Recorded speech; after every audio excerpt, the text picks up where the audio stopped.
All right, theorem 14.5 is what lets us use these transformations to rewrite our integrals.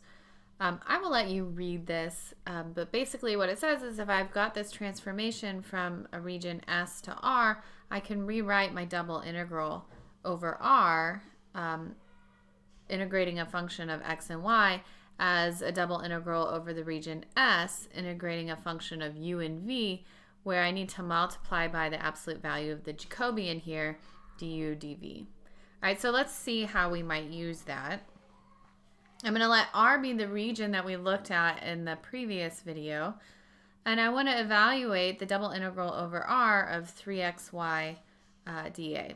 Okay, so we saw, let me actually flip back for a second. Here's our region, and we saw that if I wanted to do the integral using this region, for example, say we wanted to go vertically simple, I'd need to figure out what the bounds are going from here to here. And then as I move from here to here, the bounds are a little bit different, right? So I'd need to, actually from here to here, the bounds are a little bit different. So I need to split up my integral into a couple of integrals.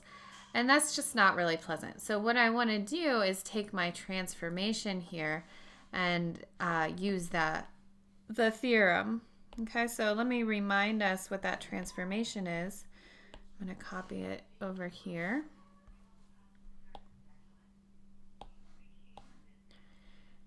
And we saw in the last example that the boundaries of S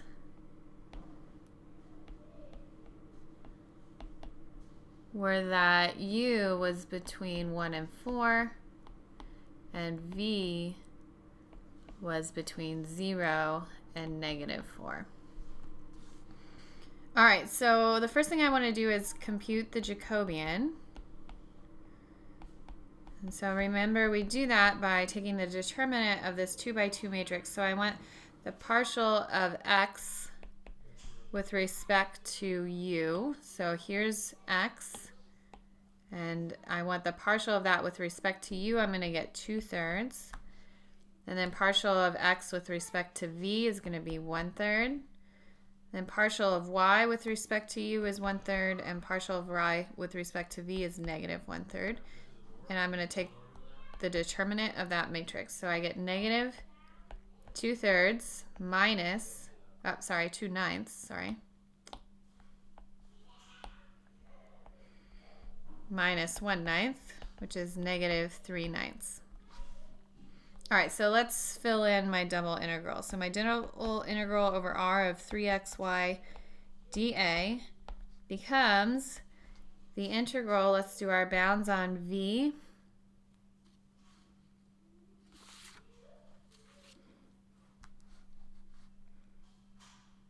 Oh, I wrote that backwards. -4 to 0. -4 is smaller, right? Sorry.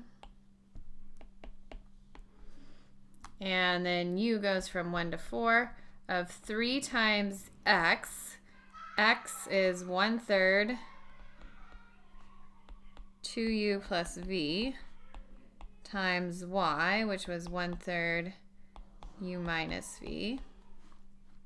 Absolute value of the Jacobian, so absolute value of -3/9 times du dv.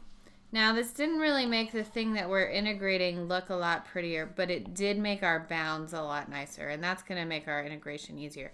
This is still just a polynomial in u and v, and so that's not terribly hard to integrate.